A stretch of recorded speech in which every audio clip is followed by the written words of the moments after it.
Good morning, friends, and welcome to episode 81 of Looking at Stamps.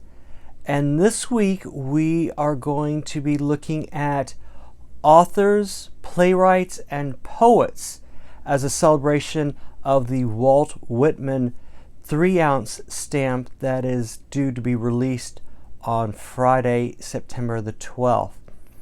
Now, just a little bit of background. When I was going to school, I received a K through 12 certification to teach in the public schools of Texas. And one of my teaching fields was English and specifically American literature. So this is a highlight week for me because I've always enjoyed reading. I've always enjoyed the American book and poet and playwright. So this is going to be a fantastic week for me. I hope you enjoy it as much as I do. So let's look at some stamps. The first we're going to look at is the Robert Frost stamp. This was issued March the 26th in 1974. As you can see, this is Scott number 1526. This was issued to celebrate the 100th anniversary of his birth. This was issued on March the 26th of 1974. Robert Frost won the Pulitzer Prize for Poetry on 4 separate occasions. He received the gold medal for poetry by Congress and also read a poem at John F. Kennedy's inauguration. He's most notably known for writing poetry about the New England, and that's where I found him and his poetry, and also The Road Less Traveled if you're looking for a poem to read. So that is Robert Frost, and that is 1526. The next artist is also known for her poetry, but also known as a biographer, a historian, and a collector of American folk songs. This is Carl Sandburg. This is Scott number 1731. This was issued January 6th of 1978. He was called the Poet of the People.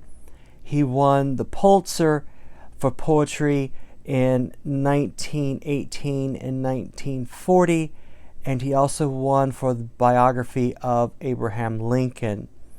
I did a thesis on Carl Sandburg and his desire for American fairy tales.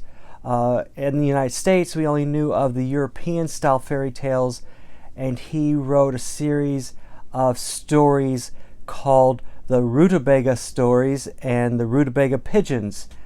He wrote these American fairy tales for his daughter, and I wrote a thesis on that.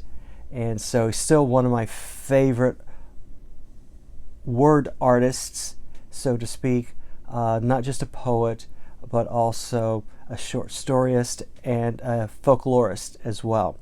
He was primarily interested in Chicago and in the Illinois area. One of his collections is called Chicago Poems that you should take a look at as well.